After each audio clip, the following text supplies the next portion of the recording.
आज मैं next video में आप लोग को त्रिकोणमिति का परिचय लेकर आया हूँ, जिसमें आप देख सकते हैं इंट्रोडक्शन ऑफ ट्रिगोनोमेट्री। ठीक है, इसको हिंदी में बोलते हैं त्रिकोणमिति का परिचय।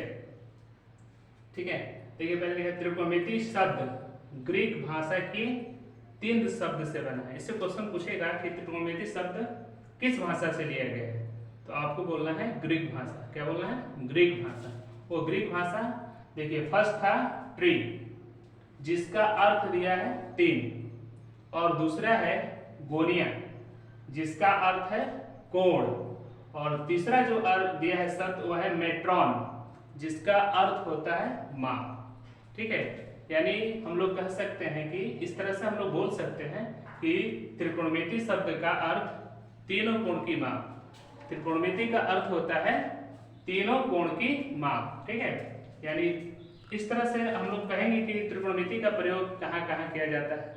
ठीक है, तो प्राचीन काल थे उसमें देखिए बताया गया कि प्राचीन काल के खगोलविद त्रिकोणमिति का प्रयोग पृथ्वी से तारों और ग्रहों की दूरी मापने में करते थे। जो हमारे प्राचीन काल के जो खगोलविद थे वह ग्रहों से, पृथ्वी से इनकी दूरियां कैसे ज्ञात की जाती हैं, इसके लिए उन्होंने त्रिकोणमिति का प्रयोग किया। आज के जमाने में हमको देखना है कि आज के समय में हम लोग क्या क्या यूज कर रहे हैं जिससे त्रिकोणमिति का प्रयोग किया जा रहा है। आज के समय में छत का झुकाव, इमारत की ऊंचाई, चौड़ाई और लंबाई के लिए त्रिकोणमिति की आवश्यकता होती है। ठीक है, आज जितने भी पुलें बन रहे हैं, बड़े बड़े पुल बन रहे हैं गंगा में, ठीक है, रोड पे, ये सब त्रिकोणमिति की देन है। इसको हम लोग कहते हैं इंजीनियरिंग के क्षेत्र में। इंजीनियरिंग के क्षेत्र में भी त्रिकोणमिति का महान योगदान है। ठीक है, अब हम लोग समझते हैं अगले में कि ट्रिगोनोमेट्री के 6 फॉर्मूले ऐसे हैं जिनको हम आसानी से ट्रिक के द्वारा समझ सकते हैं। जैसे यहाँ पर आप देखेंगे कि लाल बटा कक्का लिखा है, लाल बटा कक्का। ये जो ट्रिगोनोमेट्री होते हैं ये आपको ज्यादातर समकोण त्रिभुज में यूज किया जाता है। समकोण त्रिभुज में क्या होता है, जिस त्रिभुज की एक भुजा 90 डिग्री हो उसको हम लोग समकोण त्रिभुज बोलते हैं। जैसे देखिए अभी एक फिगर बनाया गया है जिसमें आपको बी पे 90 डिग्री का दिखाया गया है। ठीक, देखिए यहाँ पर त्रिभुज में दिखाया गया है बी पे 90 डिग्री यानी समकोण त्रिभुज, यानी जिस त्रिभुज में एक कोण का मान 90 डिग्री हो उसे समकोण त्रिभुज कहते हैं। और बाकी के जो 2 कोण बचे हैं यहाँ पे ए और सी, ये दोनों जो कोण हैं ये क्या होंगे? न्यून कोण। क्या होंगे? न्यून कोण। क्योंकि अगर एक त्रिभुज में एक कोण 90 डिग्री का हो तो बाकी के दोनों कोण न्यून कोण होंगे, कन्फर्म है, क्योंकि त्रिभुज के तीनों कोणों का मान 180 डिग्री होता है। और यहाँ पर हम लोग इस फिगर के द्वारा हमें अभी बताया गया है कि जो 90 डिग्री होता है, 90 डिग्री यहाँ देखिए बी पे 90 डिग्री, तो जो 90 डिग्री का कोण होता है उसके सामने वाली भुजा कर्ण होती है।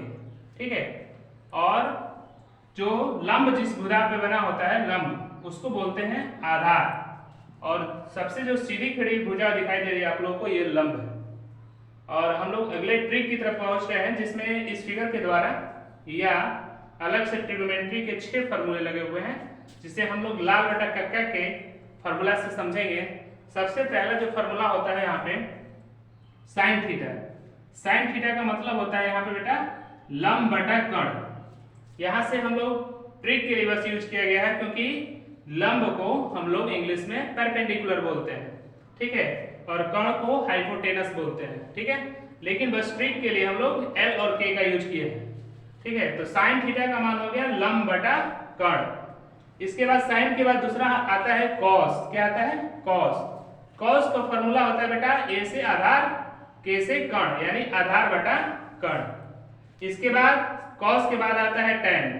टेन का फॉर्मूला होगा लंब बटा आधार। इसके बाद आप लोगों को सीधे अपोजिट समझना है कि साइन का अपोजिट कर देंगे कॉसेक होता है, और जस्ट ये लंब बटा कर्ण है तो इसका अपोजिट करेंगे तो क्या हो जाएगा?